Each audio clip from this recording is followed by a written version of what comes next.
안녕하세요. 금요사건 파일 디바제시카입니다. 2007년 8월이었어요. 한 대학교 신입생 커플이 전남 보성으로 여행을 오게 됩니다. 이들이 한 선착장을 건너던 중에 우연히 한 노인 어부를 만나게 된 거예요. 한 70세 정도로 돼 보이는 나이가 많으신 노인이었죠.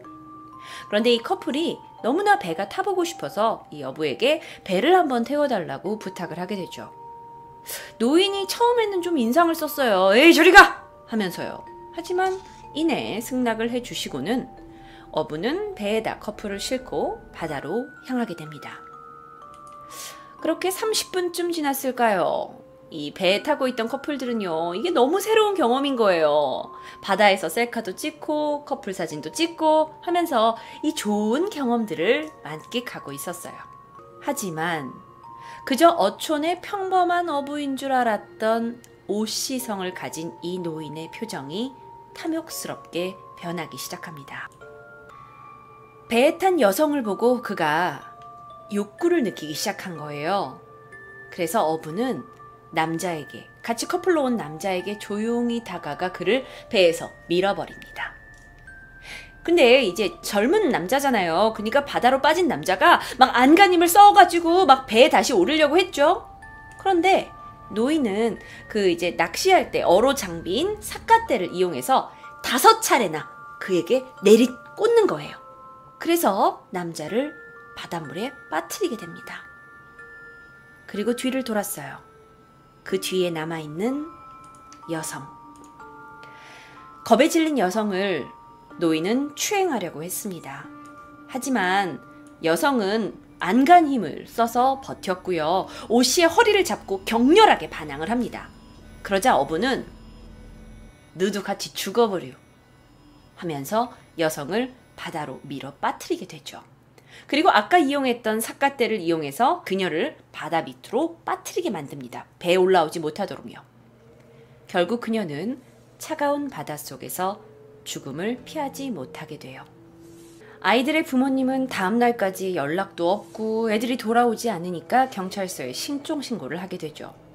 그리고 실종신고 이틀 후에 같이 배에 타고 있던 여성 추 씨의 시신이 전남 고흥군 해상에서 어선에 의해서 발견됩니다. 또다시 이틀 뒤 남자 김 씨의 시신이 보성 선착장에서 발견돼요.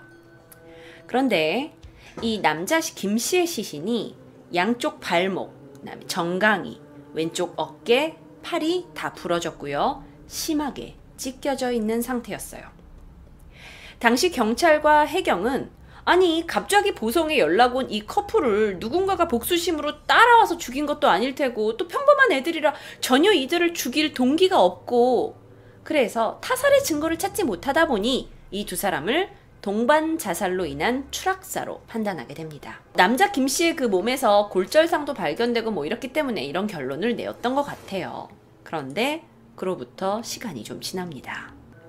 25일 후 2007년 9월 25일 오전이었어요. 선착장에서 어부는 또다시 출항 준비를 하고 있었죠. 그래서 배를 타고 막 나가려고 하는데 한 20대 여성 2명이 다가와서 배를 태워달라고 요청을 합니다. 이들은 경기도와 인천에서 보성군으로 여행을 온 여행객이었는데요. 24살 조 씨와 23살 안 씨였어요. 어부는 이들이 막 배를 태워달라고 요청을 하니까 그래요 타! 하고 이들을 태우고는 바다로 나가게 됩니다. 그는 자신이 그 어망을 뿌려놓은 어장에 가서 약 3시간 동안 작업을 했고요. 그 틈에서 여자분들은 사진도 찍고 또 이 어부의 배를 경험을 하는 좋은 경험을 하고 있었죠. 그렇게 평화롭게 돌아오는 길이었는데 이때 사건이 발생합니다. 어부는 갑자기 한 여성의 몸을 더듬기 시작했어요. 여성들이 막 힘을 합쳐가지고 격렬하게 그를 밀쳐내려고 했죠. 그렇게 배에서 3사람의 몸싸움이 거세졌는데요. 3명은 결국 바다로 함께 빠지게 됩니다. 이때 한 여성은요, 그대로 이 바다 물결에 휩쓸려서 목숨을 잃게 되고요. 바다 생활에 익숙한 오씨, 어부는 다시 배에 올라올 수 있었죠. 또 다른 여성 한 명이 더 있었잖아요. 배에 오르려고 안간힘을 썼어요. 하지만 어부는 삿갓대를 이용해서 그녀를 바다 깊숙이 넣어버립니다. 이 두 여학생 중 한 학생의 시신은 바로 다음 날 보성 앞바다에서 발견되었고요. 또 다른 시신 또한 3일 후에 보성 앞바다에서 발견됐습니다. 오 씨는요, 미소를 지었어요.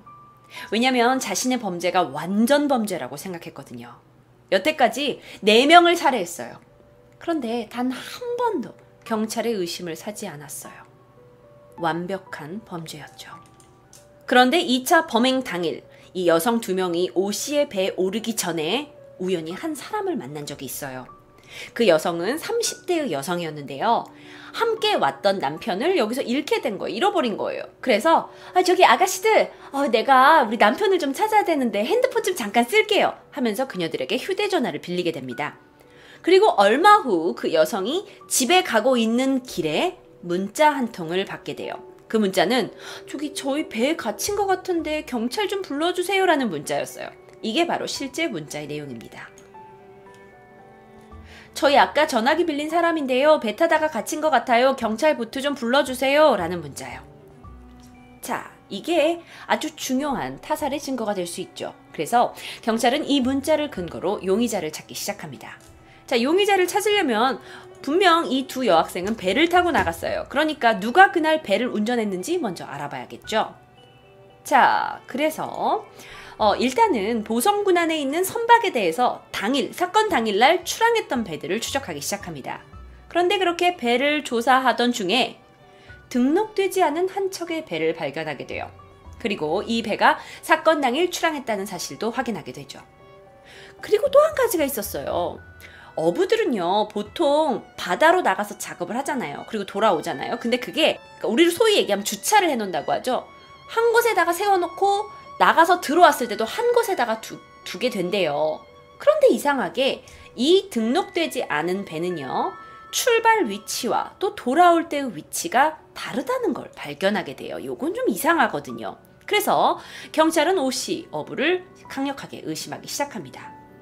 이 배가 바로 이게 실제 배인데요. 어부 오 씨, 오종근 씨의 배입니다. 자, 경찰은 그의 배를 찾아가 배 안을 수색합니다. 배 안에서는 여자의 머리로 보이는 긴 머리카락 다수가 발견됐고요. 결정적으로 피해자 한 명의 신용카드가 발견돼요. 그래서 이걸 근거로 어부 오종근 씨를 검거를 하게 되죠. 이게 실제로 검거된 오종근 씨의 사진입니다. 자, 2차 범행 당시에 여성 추 씨가요, 119에 4번에 걸쳐서 통화를 시도했어요. 그러니까 배 안에서 아저씨가 공격을 해오니까 119에 전화를 한 거죠. 자, 그런 기록이 있는데도 불구하고 오 씨는 나 아니요 하고 자신의 범행을 극구 완강히 부인했어요. 그런데 정말 다행인 게 4번 통화를 했을 때 4번째 통화에서 추 씨의 목소리가 막 저기 지금 경찰이 필요해요 라는 목소리 뒤로 야 늦다 하냐 하는 오 씨의 음성이 담겨져 있는 거예요. 그래서 경찰은 이것이 오 씨의 음성임을 확인을 하고 나서 오종근을 검거하게 됐죠. 그런데 이 오종근이 검거 당시 범행을 부인했던 말이 황당합니다. 내는 죽인 적 없어. 그 여자들이 실수로 물에 빠져버린 것이야. 안전사고란 게? 근데 사실 그의 배에서 찾아낸 증거들이 너무 명확했거든요. 그리고 이제 할아버지니까 계속 탐문을 하고 있는데 그의 말이 매번 달라요. 정황과도 다르고요. 그래서 경찰은 결국 오 씨의 자백을 받아내는데 성공합니다. 제가 이 사건은 그것이 알고 싶다에서도 이제 다룬 적이 있는 사건이에요. 그래서 이 사진을 가지고 왔는데 피해자 카메라에서 복원된 사진이에요. 그러니까 피해자 카메라를 통해서 그날 당시 피해자들이 오 씨의 배에 타고 있었다는 걸 우리가 확인할 수 있었죠. 자, 그렇다면 범인 오종근은 어떤 사람이냐? 오 씨는요, 165cm 정도의 키에 그 평균 남성들보다 사실 몸집도 굉장히 작고 나이가 이미 70살이 넘은 어부였어요. 근데 그가 어떻게 한 번에 자기 배에서 2명이나 되는 사람을 살인할 수 있었을까요? 그는 어부란 사실 잊지 마세요. 몇십 년 동안 어부 생활에 익숙해졌죠. 그래서 배 위에서, 바다의 배 위에서는 그가 절대 강자였어요. 어부들이 사용하는 배는요, 작아요. 그리고 파도가 이렇게 치면 출렁출렁 거리죠. 그래서 일반인들 같은 경우에는 서서 균형 잡는 것조차 굉장히 힘들다고 해요. 그런데 오종근은 익숙한 곳이잖아요. 자기가 가장 익숙하고 주위에 아무런 목격자도 없는 곳에서 그는 자유롭게 살인을 자행했죠.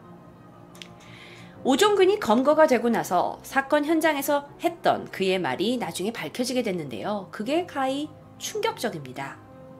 자, 왜 범행을 했냐 또는 거기서 어떤 얘기를 했냐라고 물었을 때 나는 작년부터 관계를 못 튀었어. 나 그 아가씨 가슴이라도 만져야 돼야. 아씨, 짜증나. 자, 그의 진술 또한 기가 찼습니다. 나한테 배를 타여달라고 한 니들이 잘못이지. 어? 아, 왜 그 수많은 배들 중에 하필 내 배를 태워달라고 했을까? 나가 돈 안 받고 공짜로 태워준다니까 그게 좋아서 탄 사람들 니들이 문제 있는 거 아니요? 나가 지금 그 사람들보다 더 불쌍해졌어. 아, 죽은 것들은 이미 사망했잖여. 근데 나는 뭐요? 지금 여기서 사람들이 다 뭐락하고 아거나 지금 몸도 아파. 오종근은 결국 사형 선고를 받게 됩니다. 이게 실제로 중간에 계신 분이 오종근이에요. 자, 그런데 그는 자신이 직접 그 사형을 받았다는 것은 인간의 존엄성을 침해한다면서 자신이 직접 항소를 하게 돼요. 4명이나 죽였어요. 그런 살인범이 직접 항소를 한다는 것 때문에 또 한 번 사회적인 이슈가 됐죠. 그런데 2심에서는 오종근의 항소가 받아들여집니다. 그래서 무기징역과 이 사형 사이에 그에게 어떤 벌이 있어야 한다고 생각을 해서 법정은 고민을 해요. 그러다가 결국에는 이제 법정에서 시간이 지나가고 나서는 오종근의 항소가 기각되고 사형이 확정됩니다. 그리고 현재는 교도소에 수감 중이에요. 그런데 더 흥미로운 걸 찾아냈어요. 한 기자가 오종근이 수감된 교도소를 찾아가서 그를 인터뷰했어요. 근데 그는 여전히 이렇게 주장합니다. 나가 희롱을 한 것이 아니야. 어? 뭐하러 내가 죽였겠어. 내가 아들한테 조심하라고 했지. 근데 그 무심해가 그 여자 잡아준다고 하고 그러다 둘이 빠진 것이란게. 나는 배를 태워준 죄밖에 없어. 전혀 뉘우치지 않는 모습을 보이고 있죠. 그 이후에 범행이 일어난 이 보성군 앞바다는요, 마을 사람들로부터 죽음의 바다라는 이름으로 불리고 있습니다.